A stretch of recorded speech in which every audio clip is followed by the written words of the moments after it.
تخيل معايا لاعب ريال مدريد، وما أدراك ما ريال مدريد، مصاب وعارف راسو ما غيلعبش أمام المنتخب التونسي، وبالرغم من ذلك حضر المعسكر.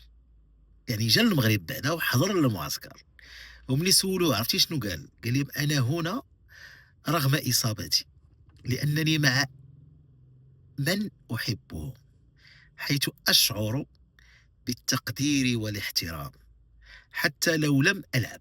هذا التصريح ديال السي إبراهيم دياز ماشي ساهل على لاعب محترف.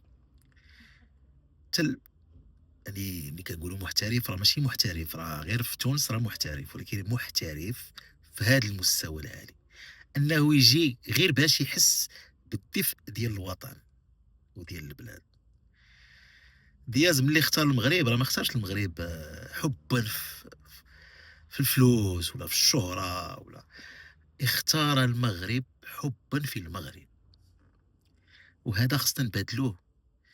حنا كمغاربة خصنا نبادلوه نفس هاد الاحترام والتقدير، وما نقارنوش مثلًا بحال لامين يامال. بزاف كيقارنوه بلامين يامال، تيقول لك لامين يامال هادي. لامين يامال ماشي مغربي، ولامين يامال في تصريح علني قال لهم أنا أحس، ماشي في تصريحة ولا تصريح للركراكي، لقيته ملي كان تيتفاوض معاه باش يلتحق بالمنتخب الوطني، قال له بصريح العبارة أنه إسباني ويحس بنفسه إسباني.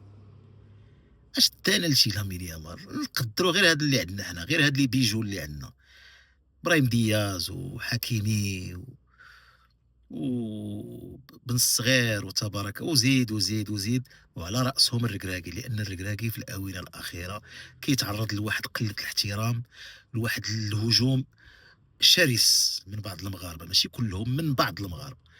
وهاد المغاربة ما بقوش كيعرفوا الحدود، يعني كيتيريو فيه بحال عدوهم، بحال ما عرفش داي ليهم الورث ولا بينه وبينهم شي حساب ديال الفلوس، تيسبوه بوالديه ويسبوه.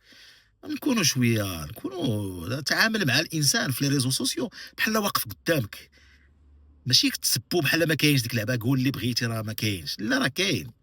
تعامل معاه بحال واقف، الا واقف قدامك راه ما غيتقبلهاش، غيتقلق، يقدر يضربك. أنت تحشم تقول له كاع هذيك الهضرة. يعني الإنسان يتعامل بشوية ديال الاحترام.